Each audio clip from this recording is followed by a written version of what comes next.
मैंने हार नहीं मानी, मेरी सच्ची कहानी। मेरा नाम जरूरी नहीं, क्योंकि इस समाज में लाखों लड़कियां मेरी तरह हैं। मैं बस उन सभी की आवाज बनकर अपनी कहानी सुना रही हूँ। मैं उत्तर प्रदेश के एक छोटे से गांव की रहने वाली हूँ।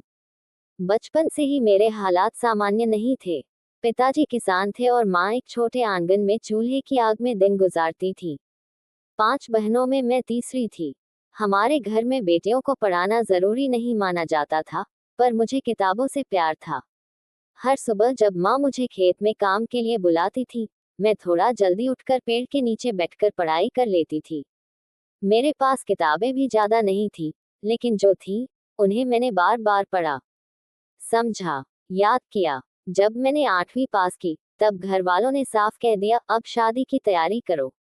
लेकिन मैंने मना किया। मुझे पढ़ना है, मुझे कुछ बनना है।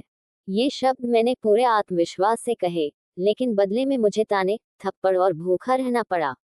कई दिन ऐसे गए जब मैं चुपचाप रोई, लेकिन हार नहीं मानी। मैंने घर के पास एक छोटे स्कूल में बच्चों को ट्यूशन पढ़ाना शुरू किया।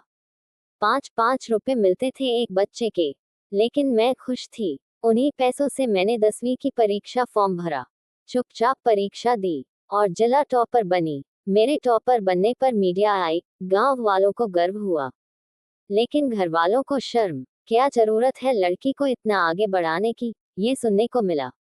मुझे एक मिशन की तरह लगने लगा, मुझे खुद को साबित करना है, ताकि बाकी लड़कियों को भी रास्ता मिले। मैंने खुद ही शहर जाकर नर्सिंग का कोर्स ज्वाइन किया। हॉस्टल में रही, 2 वक्त की रोटी के लिए पार्ट टाइम काम किया। कई बार बीमार हुई, कई बार रोई, लेकिन हर सुबह खुद को ये कहकर उठाया, अगर मैं नहीं लड़ी, तो कौन लड़ेगा। 3 साल की मेहनत के बाद मैंने नर्सिंग डिप्लोमा किया और एक प्राइवेट अस्पताल में नौकरी मिल गई। जब पहली तनख्वाह हाथ में आई, तो मैं चुपचाप गांव गई, माँ के हाथ में पैसा रखा और बोली, अब मेरी बाकी बहनों को भी पढ़ाए, ताकि वे भी मेरी तरह लड़ सकें। आज मैं एक सीनियर नर्स हूँ। मेरी दोनों छोटी बहनें कॉलेज में हैं। अब जब मैं गांव जाती हूँ, तो औरतें मुझे छुपकर नहीं, गर्व से देखती हैं।